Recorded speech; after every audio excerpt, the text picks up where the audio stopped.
Two 6-year-old twin girls were shouted at and driven out of the house by their stepfather on a freezing winter night in Sandpoint, Idaho. Their small suitcase burst open, clothes scattered all over the snowy yard, and their tiny hands clutched a worn teddy bear while tears streamed down their faces. No one helped them, until a veteran lawyer and his loyal German shepherd appeared, reaching out a hand and saying, "From now on, you're coming with me."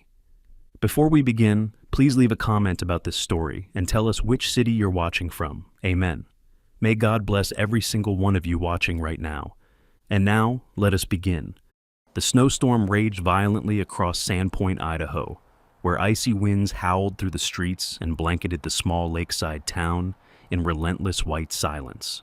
The Carter house stood at the end of a narrow street, half hidden beneath thick layers of snow. Inside, chaos brewed. David Miller, a 38-year-old man with broad shoulders but a slouched, careless posture, paced back and forth across the dimly lit living room. His unshaven jaw, pale skin, and bloodshot hazel eyes made him look older than his age. Once a cheerful man who worked as a local contractor, David had changed after the sudden death of his wife, Sarah Carter. Grief consumed him, but so did alcohol, and his bitterness made him unpredictable. Tonight, his voice cracked and thundered against the old wooden walls. "You think I can keep living like this?" he roared, his words slurred, his breath reeking of cheap whiskey. In his hand was a half-empty glass, his knuckles white as he clenched it. He wasn't alone in the room. Vanessa Blake, 30, leaned casually against the wooden staircase, watching him with calculating green eyes. Her golden blonde curls spilled neatly over her red silk dress, perfectly matched with her scarlet lipstick. She had a slender frame, but carried herself with the poised confidence of someone who always got what she wanted. Despite her soft smile, there was a sharpness hidden in the curve of her lips. She lightly touched David's arm, her voice smooth, sweet like honey dripping into poison. "David, we've talked about this," she whispered softly, though her words carried a manipulative edge. "Sarah's gone. The house, the money, everything tied to her. It's all too much. And those girls," she tilted her head slightly, pretending to sigh in sympathy, "they're reminders of everything you've lost. They're not yours. You deserve peace." Lily Carter and Lucy Carter, 6-year-old twin sisters, sat silently at the bottom of the staircase, clutching each other's trembling hands. The resemblance between them was undeniable: small, delicate features, fair skin, and wide, terrified blue eyes. But subtle differences set them apart. Lily, the older twin by 3 minutes, had soft, curly brown hair and clung to a worn, pale teddy bear with both arms as though her life depended on it. She was shy, introverted, the kind of child who rarely spoke unless necessary. Lucy, on the other hand, had straight golden hair falling in loose waves over her small shoulders, and though usually the more spirited one, tonight her lips quivered, and tears streamed silently down her dirt-smudged cheeks. From the couch, David glanced at the girls briefly, but his gaze was empty, distant, as if he couldn't recognize them anymore. He swallowed hard, anger and grief boiling together until his voice broke into another yell. "I can't do this! I'm done carrying burdens that aren't mine!" Vanessa's green eyes glimmered with satisfaction as she gently pushed further. "Exactly, David. We can't move forward while dragging the past. Send them away. They'll be fine." Lily gripped Lucy's hand tighter, her breathing uneven, the teddy bear's ear damp from her tears. Her small voice, hoarse and trembling, broke the tense silence. "Daddy, please don't make us go." But David wasn't listening. His grief had built a wall between himself and everything Sarah had left behind. In one sudden explosive motion, he hurled his whiskey glass against the wall. It shattered loudly, making Lucy scream. He stormed toward the closet, yanked out a small faded suitcase, and stuffed it with random clothes from a nearby basket before throwing it across the icy wooden floor. "Get out!" he bellowed, his deep voice cracking as if the words themselves hurt to say. "Get out of my house now!" Vanessa stood silently beside him, her lips curved into the faintest smile before she quickly masked it with feigned pity. The wind howled louder outside, rattling the windows. Lily helped Lucy to her feet, both girls trembling from head to toe as they stumbled toward the front door. When David shoved the suitcase toward them, it burst open on impact, spilling tiny dresses, socks, and a pair of worn mittens across the yard buried in snow. The old teddy bear slipped from Lily's grip and landed face down in the cold slush. The door slammed shut behind them with a thunderous echo, leaving the two little girls stranded under the furious snowstorm. Their thin cotton dresses clung to their shivering bodies, bare feet sinking into the frozen ground, cheeks flushed red from the biting cold. They huddled together on the icy steps, sobbing softly, their breath forming tiny clouds in the bitter air. At that very moment, a black SUV turned slowly onto the street, its headlights cutting through the blizzard. Inside, Jonathan Hayes, a 42-year-old attorney, leaned forward behind the wheel. Jonathan had an imposing build, tall and broad-shouldered, with neatly kept dark brown hair and a trimmed beard showing faint streaks of gray. His deep-set blue eyes carried a weight of experience and regret. Once a decorated Marine sergeant, Jonathan had served 2 tours overseas before leaving the military due to injuries that left him with a permanent limp in his right leg. He had been Sarah's close friend since college and had promised her late husband, Thomas Carter, that he would look after the family if anything ever happened. Beside him, curled in the passenger seat, sat Shadow, a 5-year-old German shepherd trained as a military K-9. Shadow had a strong, muscular frame, thick black and tan fur, and sharp amber eyes that never missed a detail. Despite his intimidating appearance, he was gentle and protective with children. As they passed the Carter house, Shadow suddenly lifted his head, ears perked, tail stiff. He let out a deep, urgent bark, his body tensing. Jonathan slowed the SUV, frowning. "What is it, boy?" Shadow barked again, louder this time, and pressed his nose against the window. Jonathan followed his gaze and froze when he saw the 2 tiny figures huddled together in the snow. In an instant, Jonathan stopped the car, threw open the door, and stepped out into the storm. The cold hit him like a wall, but his focus remained on the twins. "Hey! Hey there!" he called gently, his voice deep but soft as he trudged through the thick snow. Shadow bounded out beside him, his powerful paws leaving deep tracks behind. Lily tightened her grip on Lucy's hand, pulling her closer. Both girls stared wide-eyed at the tall stranger and the large dog approaching them. Shadow slowed his pace, lowering his body, ears relaxed, tail wagging slightly to seem less threatening. He let out a soft whine, sniffing the air carefully. Jonathan knelt in front of them, his breath misting in the freezing wind. Up close, he could see the redness around their noses, the streaks of tears frozen on their cheeks, and the tiny scratches on Lily's knees from falling earlier. He lowered his voice, his expression warm and steady. "Hey, it's okay," he said softly. "My name is Jonathan. This is Shadow. We're here to help you." Lucy hesitated, hiding half her face behind Lily's shoulder. But Lily sniffled and whispered faintly, He told us to leave." Jonathan glanced toward the house, his jaw tightening. He looked back at the girls and gently placed his coat over their shoulders, wrapping them together. The heavy wool swallowed their tiny frames, instantly shielding them from the biting cold. "You're freezing," Jonathan murmured. "You can't stay out here." For a moment, Lily stared up at him with tear-filled eyes, searching for any sign of cruelty, any hint of danger. All she saw was kindness. Her little voice cracked as she whispered, "Please, don't leave us." Jonathan swallowed hard, his chest tightening at her words. Without hesitation, he scooped Lucy into his left arm and reached for Lily's hand with his right. Shadow circled protectively around them, standing close enough for warmth. Jonathan's deep voice carried against the storm, calm but resolute.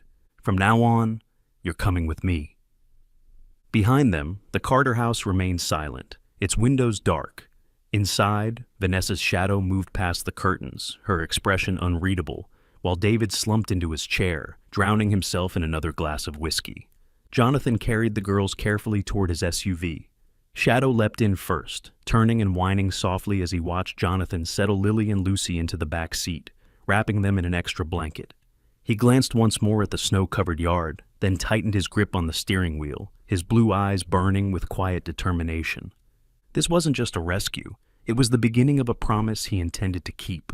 The following morning in Sandpoint was quiet, but the weight of last night still lingered in Jonathan Hayes' mind. The heavy storm had passed, leaving the streets blanketed in untouched white, but the silence outside was deceptive. Inside his cabin near the edge of the lake, tension simmered beneath the surface. The warm scent of brewed coffee mixed with the faint smell of snow-dampened coats as Jonathan sat at the wooden dining table, scanning through a stack of old papers. He was still dressed in a simple gray sweater and dark jeans, his hair slightly messy from a restless night. Across from him, Lily Carter sat curled up on a chair, her knees drawn to her chest, clutching an old stuffed teddy bear tightly against her chin.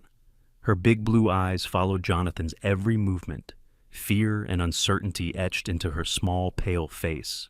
Lucy Carter sat beside her sister, blonde curls falling over her cheeks, a blanket wrapped around her tiny frame. She occasionally glanced toward Shadow, the 5-year-old German shepherd sprawled on the rug nearby, his deep amber eyes fixed attentively on the twins as if standing guard. Jonathan's voice finally broke the silence. "Lily," he said softly, leaning forward, "last night you were holding some papers. Can I see them again?" Lily hesitated for a moment, her tiny hands tightening around the teddy bear before reaching into her backpack and pulling out a slightly crumpled folder. She slid it across the table timidly. Jonathan opened it carefully, his eyes narrowing the moment he recognized the handwriting. It was a photocopy of Sarah Carter's will, their mother's last words, her signature at the bottom standing out clearly. Jonathan took a deep breath, tracing the signature with his thumb. "This is Sarah's original handwriting," he murmured to himself, more than to anyone else. He remembered Sarah well, her tall, graceful figure, soft brown hair that brushed her shoulders, and kind green eyes that had a way of softening anyone's anger. She had been calm and patient, but firm when it came to protecting her daughters. Jonathan still carried guilt for missing her last phone call before her sudden illness claimed her life. "What's wrong?" Lily asked softly, her voice trembling. Jonathan pulled out another sheet from the folder, a more recent document tucked behind the original. "This signature," he paused, rubbing the edge of the paper with his thumb, "is forged. Whoever drafted this wants us to believe Sarah transferred her estate, but this doesn't match her original handwriting." Lucy shifted closer to Lily, her brows furrowing as she whispered, "Does that mean they're taking our house away?" Jonathan hesitated, then nodded slowly, his tone calm but firm. "It means someone tried to take everything Sarah left for you and your sister, and I think I know who." As he spoke, Shadow suddenly raised his head, ears pricking sharply. He leapt to his paws and padded quickly to Jonathan's side, nudging his leg with his nose, his tail stiff, growling low.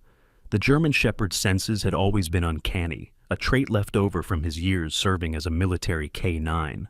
Jonathan followed his gaze toward the folder and noticed a faint chemical scent clinging to the edges of one particular envelope.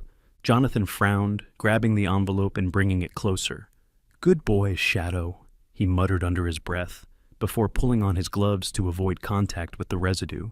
He carefully opened the flap, and a faint, sweet, metallic smell escaped.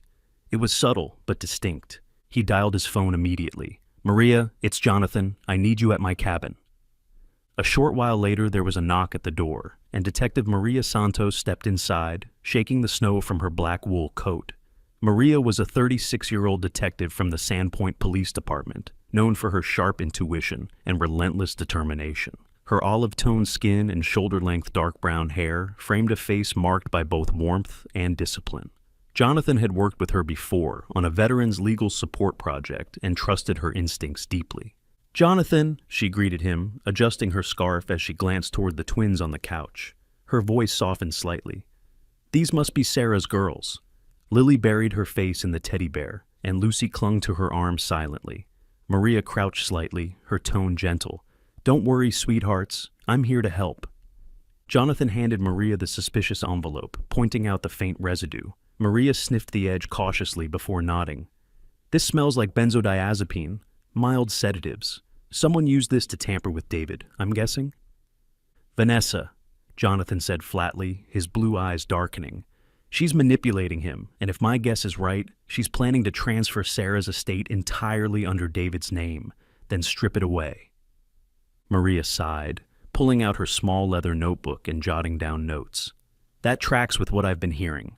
A woman named Carla White, around 32, platinum blonde hair, heavy makeup, dresses like she's stepping out of a magazine, has been moving large sums of money through shell accounts. She's Vanessa's close friend. We think Carla set up the paperwork. Jonathan clenched his jaw. Lily said something last night, he whispered, glancing toward the little girl who now sat curled up against the armrest. She heard Vanessa telling David, "When you sign the papers, the girls will disappear." Maria's face hardened, the calm warmth in her expression replaced with sharp resolve. "Then we need to move fast.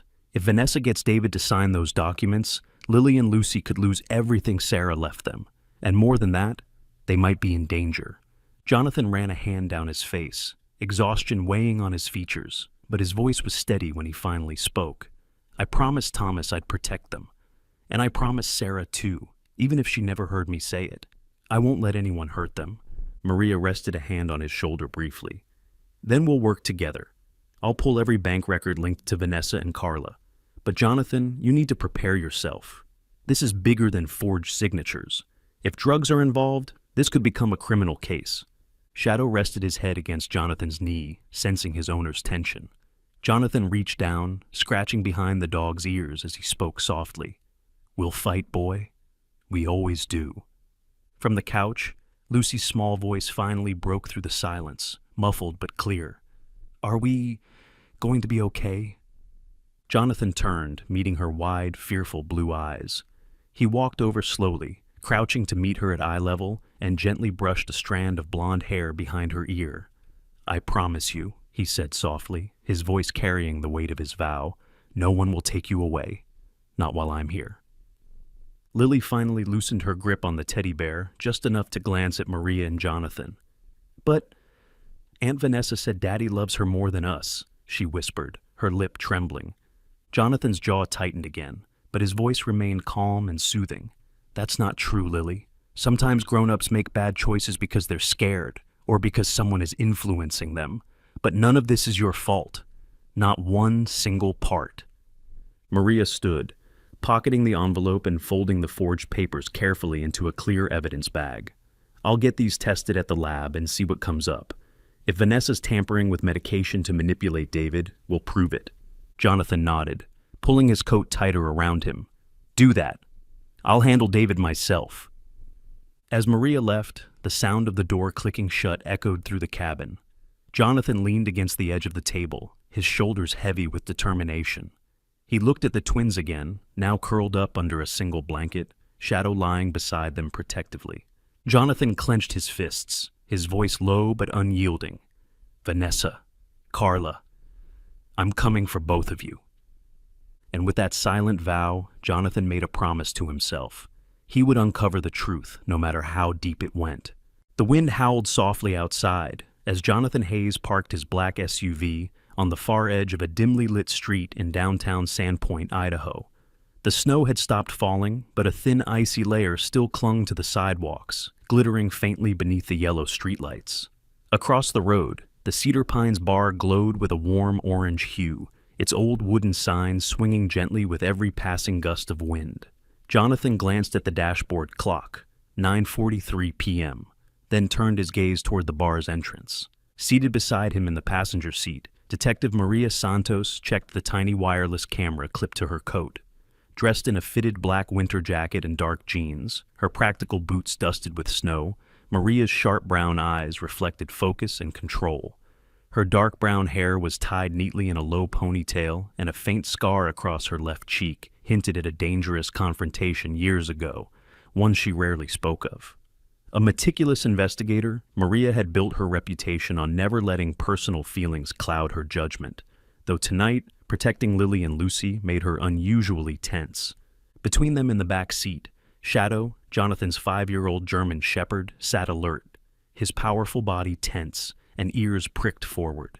His thick black and tan fur brushed against the seat as he leaned closer to the window, his amber eyes fixed on the bar as though he could sense trouble. Jonathan reached back, gently placing a hand on Shadow's head, and whispered, "Easy, boy. Just watch." Shadow's tail thumped softly against the seat, silent but ready. Jonathan's voice broke the silence. "Remember, Maria, Vanessa won't make a move without Carla White being here. If we catch them together, we'll finally have the proof we need." Maria adjusted the earpiece in her ear and nodded. "According to the bartender, they have reserved the back booth near the exit. Carla's handling the paperwork tonight." Inside Cedar Pines, the atmosphere was loud and lively, filled with the low hum of conversations, clinking glasses, and distant music from a small jukebox in the corner. Jonathan and Maria entered separately to avoid suspicion, Jonathan slipping into the shadows near the far wall, while Maria positioned herself at the bar, her leather notebook tucked into her coat pocket. At the back of the room, Vanessa Blake sat elegantly in a dark green velvet dress that clung perfectly to her slender frame, her blonde curls cascading down one shoulder, lips painted in deep crimson. Her sharp green eyes scanned the room, calculating and restless. She looked like she belonged in a glamorous city penthouse, not a rustic Idaho bar. Across from her sat David Miller, slouched and silent, his disheveled brown hair sticking out from beneath his gray beanie. His wrinkled flannel shirt smelled faintly of whiskey, and his hands trembled as he gripped a glass half filled with cheap bourbon. His hazel eyes were red, distant, and unfocused, making it obvious he had been drinking heavily again.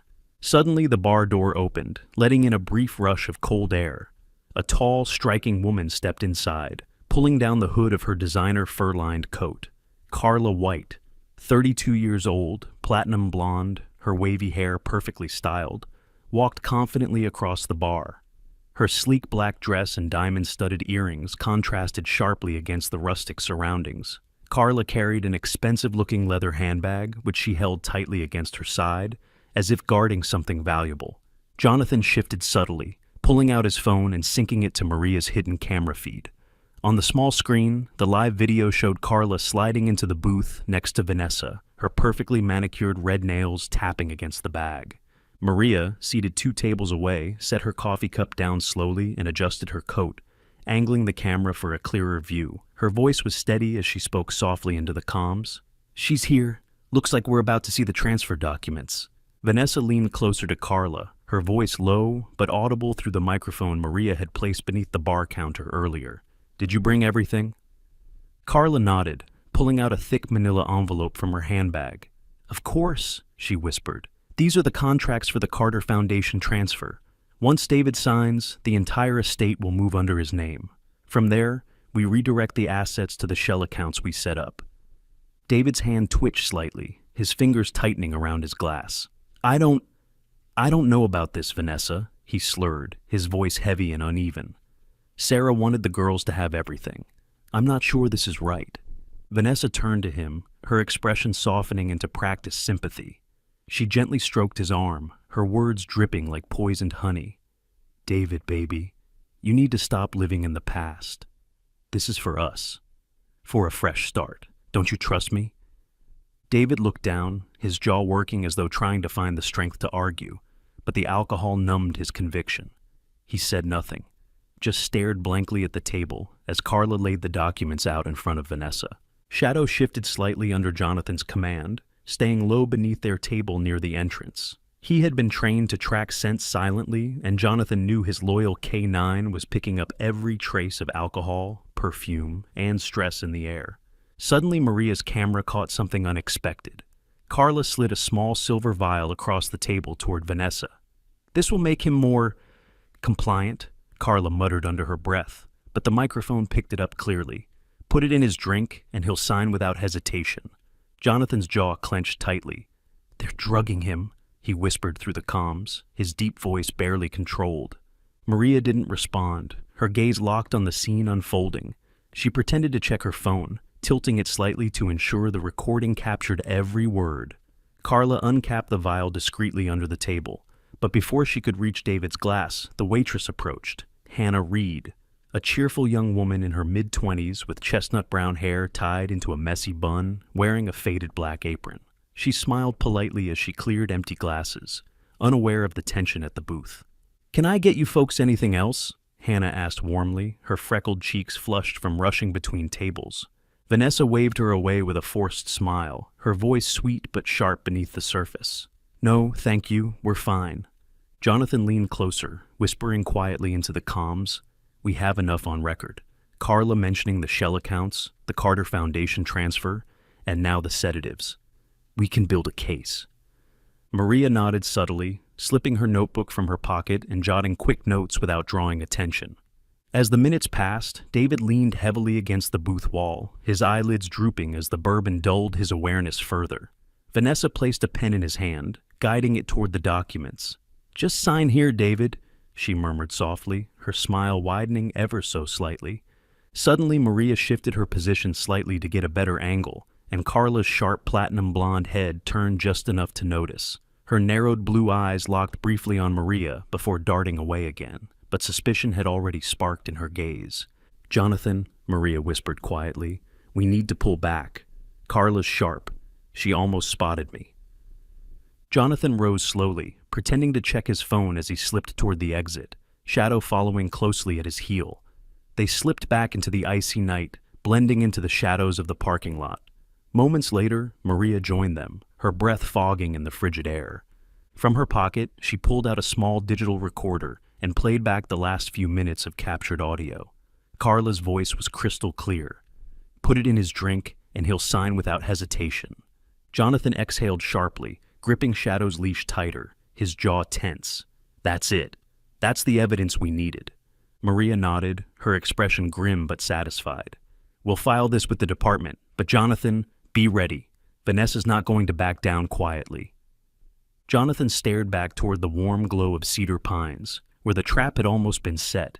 His blue eyes were cold as steel when he finally spoke. "She wants a war, Maria. We'll give her one."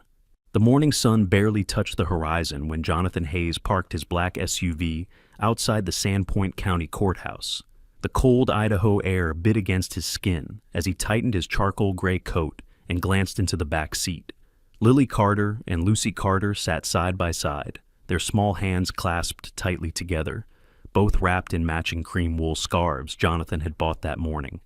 Lily's wide blue eyes darted nervously toward the towering courthouse, while Lucy leaned her head against her sister's shoulder, clinging to the old teddy bear as if it were a shield from the world.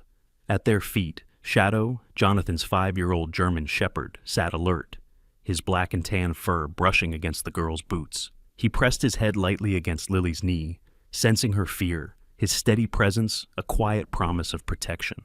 Beside Jonathan, Michael Turner adjusted his navy blue suit jacket and buttoned his cuffs with practiced precision. At 40 years old, Michael was Jonathan's longtime colleague and friend, a skilled family attorney known for his calm yet persuasive courtroom demeanor. His salt-and-pepper hair was cropped short, his square jaw freshly shaven, and behind his wire-rimmed glasses were sharp hazel eyes that missed nothing. Michael had built a reputation for dismantling fabricated claims with surgical precision, and today he would need every bit of that skill. "Ready?" Jonathan asked, his voice low, his hand resting on the SUV door handle. Michael gave a single nod, his tone even but firm. "We've got the evidence. As long as we stay focused, they won't take those girls." Inside the courthouse, the air was heavy with anticipation. The polished marble floors reflected the soft glow of ceiling lights, and quiet murmurs filled the hallway as families, attorneys, and clerks moved about briskly. The twins clung to Jonathan's coat as they approached courtroom 3B, Shadow padding silently alongside them, his claws clicking faintly against the tile. When they entered, Jonathan's gaze immediately settled on the opposite table, where Vanessa Blake sat poised in an elegant black blazer and skirt, her blonde curls perfectly styled, makeup flawless, and lips painted deep crimson. Her sharp green eyes glimmered with confidence, but beneath the surface there was a hint of something colder, calculation and control. Beside her sat Peter Dawson, David Miller's attorney. Dawson, in his mid-40s, had a tall, lean frame, thinning, dark brown hair combed back carefully, and pale skin that seemed stretched thin across angular cheekbones. His piercing gray eyes and sharp, hawk-like nose gave him a predatory look that matched his reputation as an aggressive litigator. Dawson rarely smiled, and when he did, it was more of a warning than a comfort. David Miller himself sat next to Dawson, shoulders hunched inside a wrinkled gray sweater, his brown hair uncombed, hazel eyes bloodshot from restless nights and heavy drinking. He stared blankly at the table, avoiding eye contact with Jonathan, the twins, or anyone else in the courtroom. The guilt was there, etched deep into his slouched posture, but Vanessa's hand rested firmly on his forearm, a silent reminder of the control she still held. At the front of the courtroom, Judge Patricia Coleman adjusted her glasses and called the session to order. Patricia, in her early 50s, had a commanding presence, with dark, shoulder-length hair streaked faintly with silver and warm brown skin. Her sharp brown eyes scanned the room carefully, missing nothing. Known for her fairness and unwavering focus on child welfare, Judge Coleman carried herself with quiet authority. "Case number 2874, she began firmly, her voice calm but commanding. "The matter concerns the temporary custody of Lily and Lucy Carter." Michael rose smoothly, buttoning his suit jacket as he addressed the bench. "Your Honor, we are here today to request an emergency protective order for the minors. We have significant evidence showing manipulation, coercion, and fraudulent activity on the part of Miss Blake, with the intent to strip these children of their rightful inheritance." Across the aisle, Dawson stood immediately, his movements sharp and deliberate. "Objection, Your Honor. These accusations are baseless and intended to paint my client, Miss Blake, in a false light. Mr. Hayes has no legal standing here and is attempting to seize custody of children who are under their stepfather's guardianship." Jonathan clenched his jaw but kept silent, focusing instead on Lily, who fidgeted nervously with the teddy bear in her lap. Judge Coleman raised a hand, silencing the tension before it escalated further.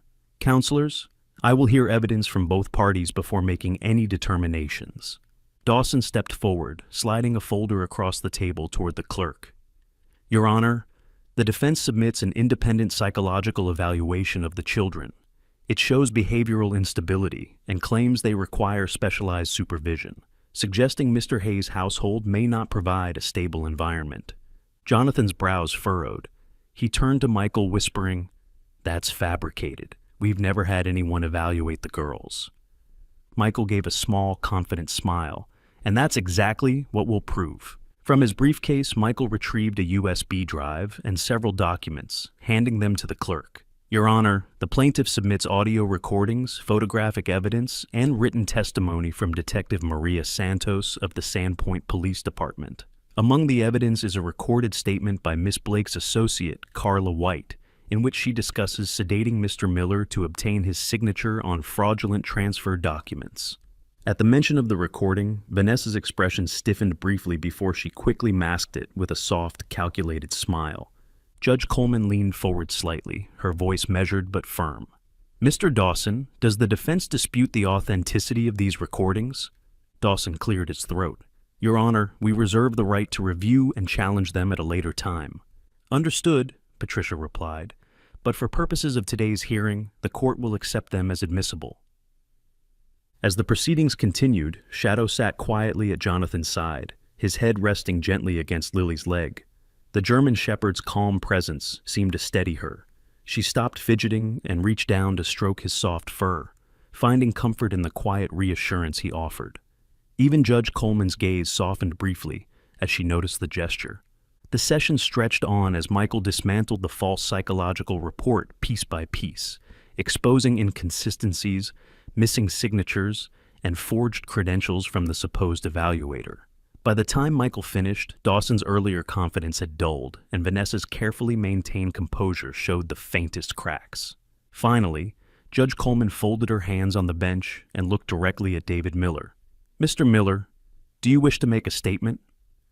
David hesitated, his hazel eyes darting nervously toward Vanessa, who gave his arm a subtle squeeze. He opened his mouth, then closed it again, sinking deeper into his chair without answering. Patricia sighed softly, her expression grave but steady, as she turned back to address the room. "After reviewing the evidence provided, and in consideration of the best interests of Lily and Lucy Carter, the court grants temporary custody to Mr. Jonathan Hayes. This arrangement will remain in effect, pending the outcome of further investigations." Lily gasped quietly, tears brimming in her eyes, while Lucy buried her face against Jonathan's sleeve. Shadow wagged his tail once, pressing himself closer to the girls, as though understanding the significance of the ruling. Across the aisle, Vanessa's sharp green eyes hardened like glass. Her painted lips curved into a cold, bitter smile, and she whispered something inaudible to Dawson before standing abruptly. Her heels clicked sharply against the marble floor as she exited the courtroom, her jaw tight and shoulders stiff. Jonathan watched her go, his blue eyes narrowing with quiet determination. He knew this wasn't over. The early morning fog still hung low over Sandpoint, Idaho, when Jonathan Hayes pulled into his driveway, exhaustion pressing on his shoulders like a physical weight. The courthouse ruling from yesterday had temporarily granted him custody of Lily and Lucy, but he knew better than to feel relief. Vanessa Blake wasn't someone who gave up easily. Inside the cabin, sunlight filtered faintly through the frosted windows, illuminating the warm wooden interior. Lily and Lucy sat cross-legged on the living room rug, surrounded by crayons and scattered coloring pages. Lily's blue eyes were focused on her paper, tongue peeking slightly from the corner of her lips, while Lucy, more restless, kept glancing toward Shadow as the German shepherd lazily rested nearby, his black and tan fur blending with the soft throw blanket beneath him. But Shadow wasn't asleep. His amber eyes followed every movement in the room, always alert, always guarding. Meanwhile, across town, David Miller sat slumped at the edge of his small kitchen table, a chipped mug of cold coffee in front of him. The faint hum of the old refrigerator was the only sound in the tiny apartment. His broad shoulders hunched forward, hands tangled in his uncombed brown hair, the weight of his choices heavy on him. For the first time since Sarah's death, David's hazel eyes were clear. Tired, yes, but without the cloudiness of alcohol. He'd spent most of the night replaying the hearing in his mind, hearing Jonathan's words, seeing the evidence laid out piece by piece. The thought clawed at him. Vanessa had lied. Not just about the inheritance, but about everything. The click of heels on the hardwood floor drew his gaze upward. Vanessa Blake stood framed in the doorway, arms crossed, blonde curls cascading over her sharp black blazer. Her green eyes were icy, her crimson lips pressed into a thin, hard line. "You're thinking about turning on me," she said softly, almost like a statement rather than a question. David's jaw tightened, guilt and frustration warring in his expression. "You used me, Vanessa. You used Sarah's death to get to the foundation money, and you were willing to throw those girls out in the snow?" Vanessa's cold laugh cut him off. "Don't play the hero, David. You're just as guilty as I am. I didn't force you to sign anything." "I was drunk," he shot back bitterly. "You made sure of it." Vanessa stepped closer, her voice dropping into a sharp, controlled whisper. "And now you're sober. Good. That means you understand this. If you even think about helping Jonathan, I will expose everything. The unpaid debts, the foreclosure on your first house, the credit cards you hid from Sarah before she died." She leaned in until her perfume, sharp and sweet, burned his nose. "You'll lose everything, David. And when I'm done, those girls will hate you too." David flinched, but said nothing. Vanessa's stilettos clicked sharply against the wooden floor as she turned and left, slamming the door hard enough to rattle the frame. Back at Jonathan's cabin, Shadow suddenly rose to his feet, ears pricking and tail stiff. His nose twitched rapidly as he approached Jonathan's work table, where an old manila envelope from the Cedar Pines bar sat. Jonathan glanced down, surprised as Shadow nudged the envelope repeatedly, growling low under his breath. Jonathan frowned and slipped on a pair of gloves before opening it carefully. Inside were several folded documents recovered from the bar, but Shadow's nose kept pressing against one particular section of the flap. Jonathan leaned closer. Faint, dark stains clung to the inside edge of the paper, invisible to the naked eye, but obvious to Shadow's trained senses. He pulled out his phone immediately. "Maria," he said, his deep voice low and urgent, "I think we found something." Within half an hour, Detective Maria Santos arrived at the cabin, shaking the cold from her black peacoat. She crouched beside the table, snapping on latex gloves, as Jonathan handed her the envelope. "Shadow picked up something here," Jonathan explained. "I think Vanessa used sedatives when she forced David to sign those documents." Maria brought out a small portable testing kit from her bag, a compact black case filled with sealed vials and swabs. "Let's find out," she murmured, dabbing a cotton swab on the faint stain. After a minute, the solution inside the vial turned a pale blue. She lifted her gaze to Jonathan, her brown eyes sharp. "Diazepam. It's a sedative." Jonathan cursed under his breath, his jaw tightening. "So, David didn't just sign under pressure. He was drugged." Maria nodded, her expression grim. "This changes everything. Vanessa crossed into criminal territory. We can escalate this beyond family court." Later that afternoon, Jonathan sat across from Maria in her office at the Sandpoint Police Department, papers and files spread out across the polished oak desk.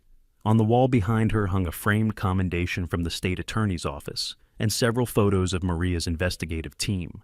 Jonathan glanced briefly at one picture showing Maria shaking hands with a tall, older man in a navy suit. Maria noticed his gaze and said softly, "That's Chief Alan Reeves, my commanding officer, former Marine just like you. He doesn't like corruption, Jonathan. He'll authorize the warrant." Maria drafted a detailed affidavit citing Shadow's detection, the lab results, and the recordings from the Cedar Pines bar. By late evening, Judge Patricia Coleman signed an emergency search warrant for Vanessa's property. The following morning, Jonathan, Maria, and 2 uniformed officers arrived at Vanessa's upscale townhouse in the northern part of Sandpoint. The air was tense, cold, and quiet. Vanessa's driveway was empty, her sleek black SUV nowhere in sight. Inside, the house was spotless but eerily staged. Jonathan trailed behind Maria as she methodically opened drawers and cabinets. In Vanessa's home office, a black filing cabinet yielded what they were looking for, a folder labeled CW Consulting, the shell company belonging to Carla White. Maria opened the folder carefully, revealing dozens of wire transfer receipts. "Jonathan," she whispered, sliding the papers toward him, "this isn't just inheritance money. Vanessa's moving funds from multiple accounts into Carla's company. If we can trace these, it'll link them directly to financial fraud." Jonathan clenched his fists, scanning the numbers quickly, his jaw tight. This is enough to indict her." Maria nodded firmly, pulling out her phone to call the department. "We'll issue a summons immediately." But as dusk fell, Jonathan's phone buzzed with a call from Maria. Her voice was tense, urgent. "Jonathan, Vanessa's gone. We just served the summons. The house is empty. She cleared out everything she could carry. Carla's vanished too." Jonathan turned slowly, watching Lily and Lucy playing quietly on the living room floor while Shadow lay beside them, one paw draped protectively over Lily's legs. He exhaled, his voice deep and resolute. "Then we hunt her down." The winter sky over Sandpoint, Idaho, was muted and pale, thick gray clouds heavy with snow as the day of reckoning arrived. Jonathan Hayes parked his SUV in front of the Sandpoint County Courthouse, his blue eyes sharp and unyielding despite the weight on his shoulders. In the back seat, Lily Carter clutched her old teddy bear tightly, while Lucy Carter leaned against her sister, small fingers intertwined for comfort. At their feet, Shadow, the 5-year-old German shepherd, sat poised and alert, his deep amber gaze fixed on the courthouse doors, as though he could sense the gravity of what awaited them inside. Jonathan inhaled deeply, running a hand across his neatly trimmed beard, before glancing at the woman seated in the passenger seat. Detective Maria Santos was dressed in a fitted charcoal gray blazer and black trousers, her dark brown hair tied back in a low bun. Her sharp brown eyes carried both determination and calm as she adjusted the slim leather case resting on her lap. Inside were the files and evidence that would decide the future of Lily and Lucy Carter. 2 nights earlier, Maria had finally cornered Carla White at a rental cabin in Coeur d'Alene.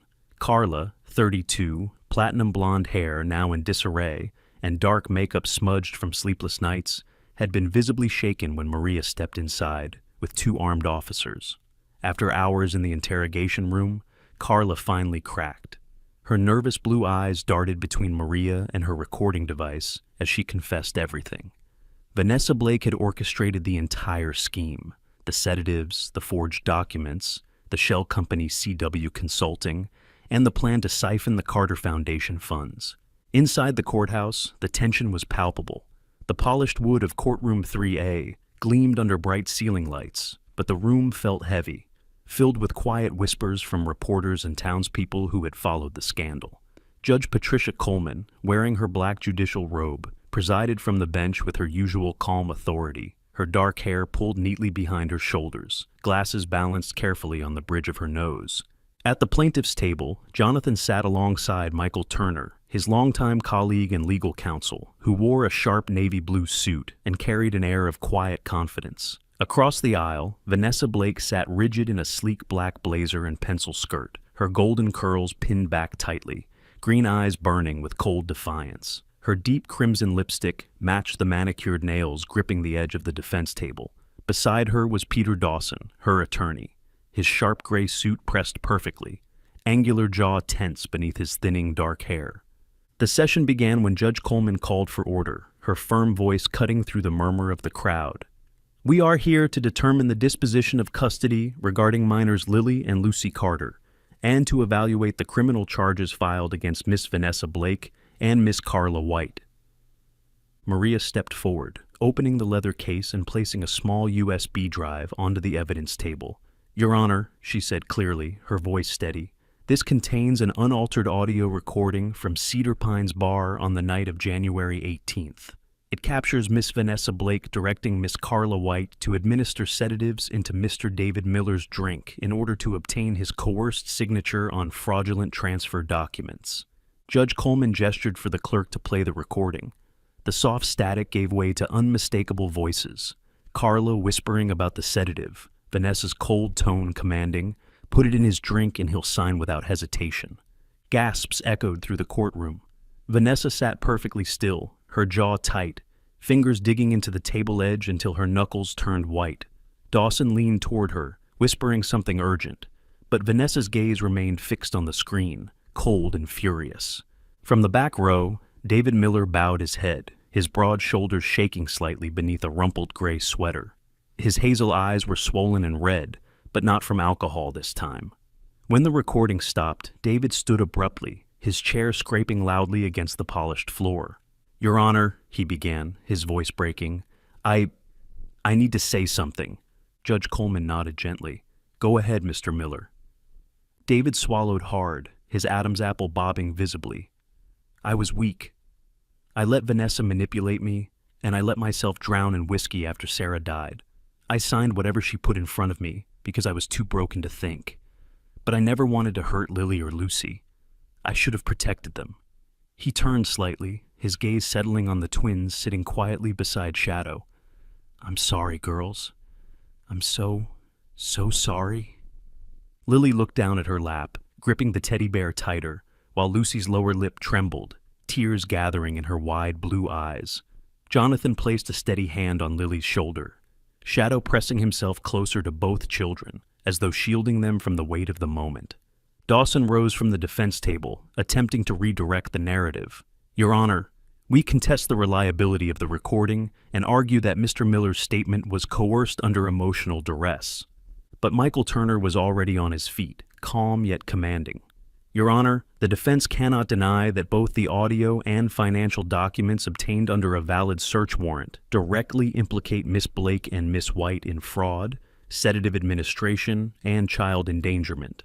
The evidence speaks for itself." Judge Coleman leaned back slightly, scanning the documents spread before her. After a tense pause, she finally spoke, her voice steady but firm. "The court finds sufficient evidence establishing Miss Vanessa Blake as the primary orchestrator of fraudulent activities, including forged documents, financial manipulation, and endangerment of minors. Miss Carla White's cooperation during investigation has been taken into account." The room fell silent as the gavel struck once, sharp and final. "Vanessa Blake, you are hereby sentenced to 8 years in federal custody for fraud, child endangerment, and falsification of legal documents." Vanessa's face blanched, her tightly held composure cracking at last. She turned sharply toward Carla, her green eyes flashing with hatred. But Carla remained still, her expression pale and defeated. "Carla White," Judge Coleman continued, "you are sentenced to 3 years of supervised probation and required to repay all financial gains acquired through illegal transfers." Carla nodded faintly, tears streaking her mascara-stained cheeks. Finally, Judge Coleman turned her attention to David. "Mr. David Miller, given your role in these events and your personal struggles, the court issues a 6-month no-contact order with Lily and Lucy Carter. After demonstrating verified sobriety and completion of counseling, you may petition for supervised visitation." David nodded silently, tears sliding down his face, shoulders trembling as he lowered himself back into his chair. The final gavel echoed through the courtroom. "Temporary custody of Lily and Lucy Carter is hereby granted to Mr. Jonathan Hayes." Lily's breath caught softly, her little hands clutching Jonathan's sleeve, while Lucy buried her face into his arm, sobbing quietly in relief. Shadow, sensing the release of tension, let out a low, soft whine, resting his head gently against Lily's knee, as though he understood the verdict's significance. Across the aisle, Vanessa was led out of the courtroom by 2 deputies, her chin held high despite the hollow look in her green eyes. The sharp click of her heels faded down the corridor, leaving behind only silence and the weight of resolution. Jonathan exhaled deeply, hugging the girls close, his blue eyes focused and unyielding. He had won the battle, but he knew the war for their healing had just begun. 3 months had passed since the verdict, and the snow-covered peaks surrounding Sandpoint, Idaho, shimmered beneath the soft glow of an early spring sun. The icy winds had softened, and the frozen heart of winter was slowly loosening its grip. Jonathan Hayes stood at the edge of his new property, a small cedar cabin nestled beside Lake Pend Oreille, where the glassy surface mirrored the pale blue sky above.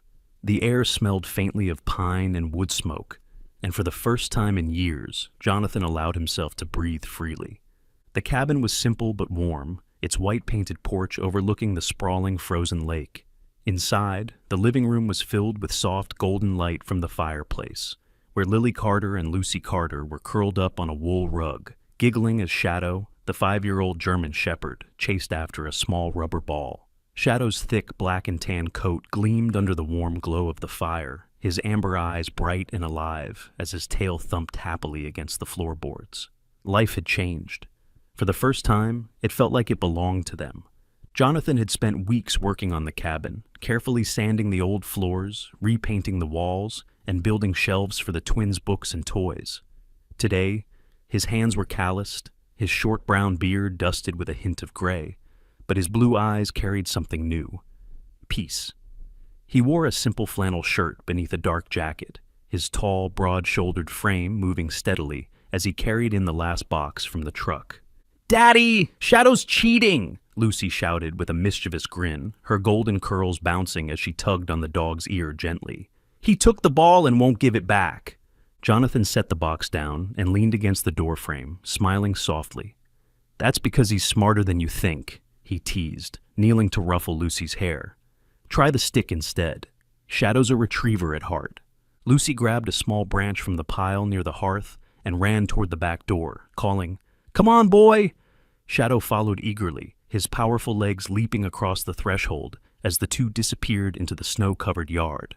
Meanwhile, Lily remained on the rug, hugging a stuffed teddy bear close to her chest, her quiet blue eyes fixed on the fireplace flames. She was always the gentler one, cautious and soft-spoken, but her bond with Shadow had deepened over the past few months. Each night, she insisted on sleeping with one hand resting on the dog's thick fur, as if afraid the world might take him, or her safety, away. Jonathan noticed her silence and crouched beside her, his voice low and gentle. "What's on your mind, sweetheart?" Lily hesitated, fingers tracing the seams of her teddy bear. "Do we really live here now? For forever?" Her voice was small, uncertain. Jonathan reached out, brushing a stray strand of blonde hair from her cheek. "Yes," he whispered softly. "This is our home now. No one's taking you or Lucy away again. I promise." Her little shoulders relaxed slightly as she nodded, leaning into his chest. Shadow returned moments later, bounding through the doorway with his stick proudly clamped between his teeth. Lucy laughing breathlessly behind him, her cheeks flushed from the cold. While life at the cabin grew quieter, beyond the hills, another story was unfolding. David Miller, sitting in the modest community center downtown, stared at the worn coffee cup in his hands as the circle of chairs filled around him. His once broad frame seemed thinner now, his brown hair trimmed neatly, his hazel eyes clearer than they'd been in years. Angela Henson, a soft-spoken counselor in her mid-40s with wavy auburn hair and calm gray eyes, ran the weekly recovery group for struggling parents. David cleared his throat, his deep voice breaking slightly as he spoke. "I spent so long hating myself for what happened, for what I did to my girls. But I'm trying now. I'm sober, day 53. Angela offered a gentle nod, her soothing tone steady. "That's a milestone, David, and milestones matter. You can't rewrite the past, but you can choose what kind of father you'll be when they're ready to see you again." David lowered his gaze, rubbing his hands together. "I just hope one day they'll forgive me." Back at the cabin, the days settled into a quiet rhythm. Jonathan prepared hearty dinners in the small kitchen, warm stews, roasted chicken, and grilled vegetables, while the twins set the table carefully, placing mismatched plates and folded napkins. Shadow had claimed his spot near the hearth, where he dozed contentedly, one ear twitching whenever Lily shifted nearby. On weekends, Jonathan took the girls hiking through the snow-laden trails that wound behind the cabin, showing them how to recognize deer tracks and teaching Lucy how to skim stones across the thinner patches of ice when the lake thawed slightly. The laughter of children mingled with the soft crunch of boots in the snow, and Shadow raced ahead, leaping and bounding with uncontained joy. As evening settled one quiet Saturday, Jonathan carried a small box outside, walking with Lily and Lucy toward the edge of the frozen lake. The sky above burned with streaks of pink and gold, the sinking sun scattering diamonds of light across the snow. Shadow trotted behind them, his breath steaming in the crisp air. Inside the box were small folded paper boats, each carefully made from Lily and Lucy's coloring sheets. Jonathan knelt on the frozen bank, holding one boat gently between his fingers. "This," he said softly, looking at the twins, "is for your mom, for everything she loved about this place, and it's for us, because today we're making new memories." Lily and Lucy crouched beside him, each placing their own little boat on the ice. Jonathan set his boat down last, giving it a gentle nudge toward the slow-moving stream where the water still ran beneath the frozen surface. "This is your new beginning," he whispered, his voice barely louder than the cold wind. "You're safe now." The three of them stood there silently as the paper boats drifted into the distance, carried by the soft current beneath the ice. Shadow sat close by, resting his head against Lily's knee, his warm amber gaze fixed on the horizon. In that quiet moment, beneath the fading glow of a winter sunset, a new family had been formed, not by blood, but by choice, courage, and hope. And for the first time since Sarah's passing, Jonathan believed that they were going to be okay. It was a quiet Sunday morning on the shores of Lake Pend Oreille. The lake's icy surface glimmered faintly beneath the pale spring sunlight, and a gentle wind carried the scent of pine through the cabin's open windows.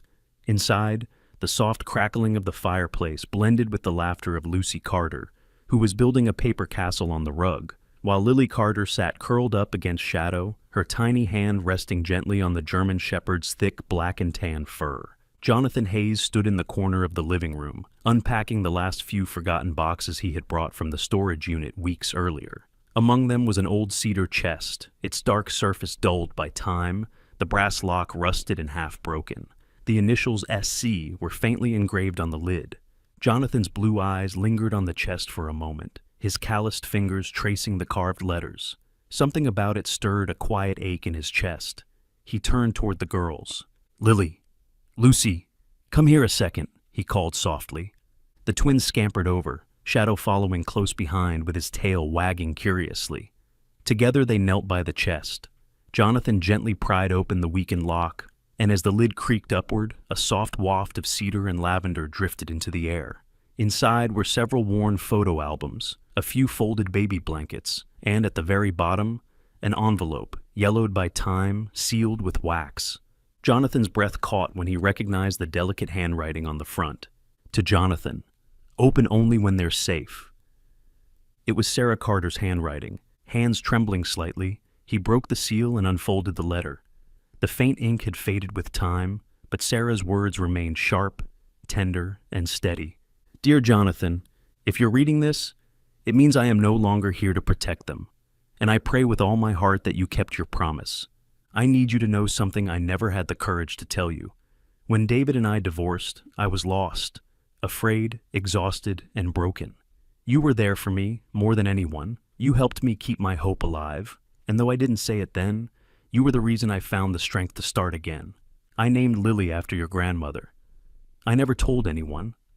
I wanted them to grow up knowing a part of you, even if you couldn't be there. If the girls are with you now, please, remind them of who they are. Remind them that they come from a long line of love, of resilience, of faith. And Jonathan, don't carry the guilt of my choices. God brought you into their lives for a reason. Trust him. He never makes mistakes. Take care of them as if they were your own, because in my heart they always were. Love, always Sarah." Jonathan lowered the letter slowly, his throat tightening. The words blurred slightly as tears gathered in his blue eyes. He closed his hand around the delicate paper, his breathing uneven. Lily tugged at his sleeve, her soft voice barely above a whisper. "Uncle Johnny, is it from Mommy?" Jonathan nodded, pulling the twins close, his deep voice steady but warm.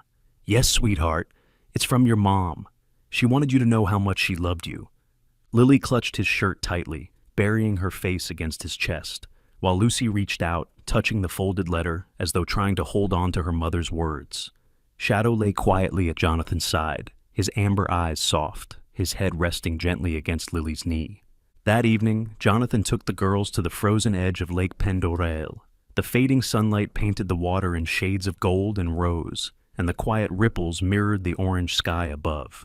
Jonathan knelt, placing Sarah's letter carefully inside a small cedar box, sealing it before setting it gently onto the snow-covered bank. "We'll keep her words safe," he whispered, his voice catching slightly, "and we'll keep each other safe. Always." The three of them held hands tightly as they stood beneath the fading light, Shadow sitting loyally at their side, his breath clouding in the crisp spring air. For the first time in a long time, Jonathan felt the heaviness in his chest lift, replaced by something new, something unspoken, sacred, and steady. It was more than healing. It was grace. Sometimes, life takes us through storms so heavy we feel like we cannot go on. But somewhere, in the silence of those storms, God is working on a miracle. Lily and Lucy's story is not just about pain, it's about hope, forgiveness, and the unshakable belief that light can always break through the darkest nights. Jonathan didn't expect to become their protector, and yet, God placed him exactly where he needed to be, right when the girls needed him most. Perhaps you too are facing battles nobody else can see. Maybe you've carried pain, guilt, or loneliness in silence. This story is a gentle reminder. No storm lasts forever, and no prayer goes unheard. There's always a new beginning, always a second chance, always a way forward. Amen. May God bless every heart watching this right now.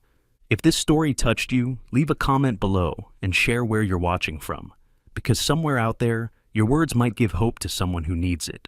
Don't forget to like, share this video with a friend, and subscribe so we can keep bringing you more stories of faith, courage, and love. Together, we spread kindness, one story at a time.